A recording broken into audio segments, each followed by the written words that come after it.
खुलुमहरबाय।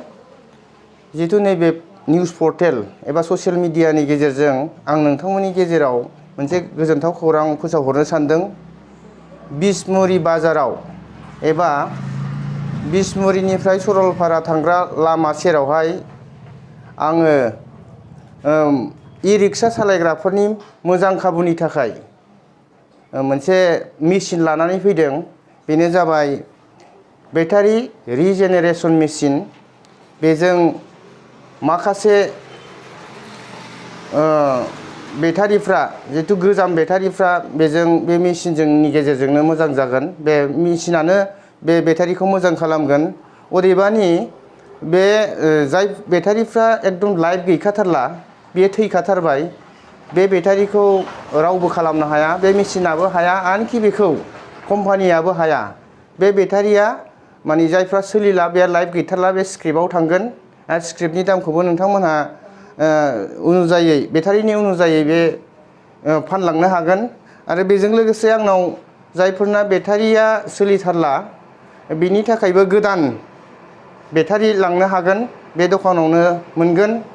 जेनेबा 7 मासनि, 1 बोसोरनि, 15 मासनि बेटारि बे दखानावनो नोंथांमोनहा मोननो हागोन। जिहेतु नोंथांमोनहा इ-रिक्सा सालायनानै जायो, बे इ-रिक्सा सालायग्राफोरनि जितु मोजां मोनसे सुबिदा बायदि खालामनानै आं नोंथांमोननि गेजेराव लाबोदों रिजेनेरेशन मेचिन।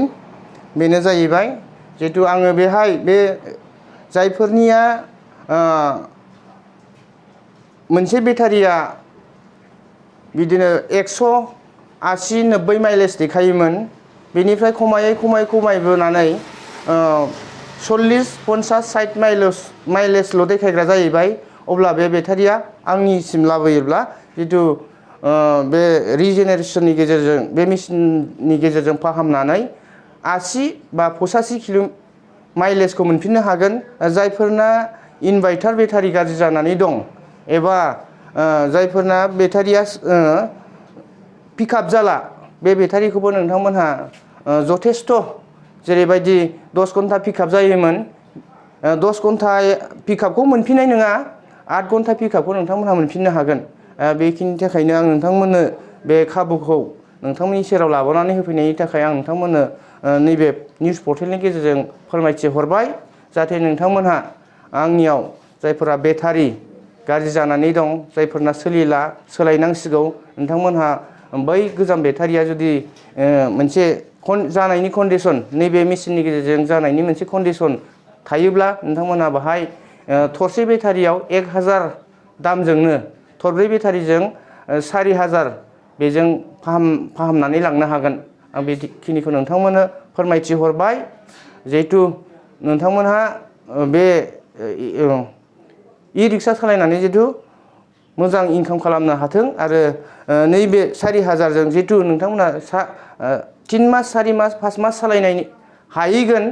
आरो बे बेटारिया मोनफ्रोमबो सेलाव जेबो आरो गाज्रि जायाखैब्ला आरो बे खेबसेबाव रिजेनेरेशन जाबावगोन। जितु नोंथांमोनहा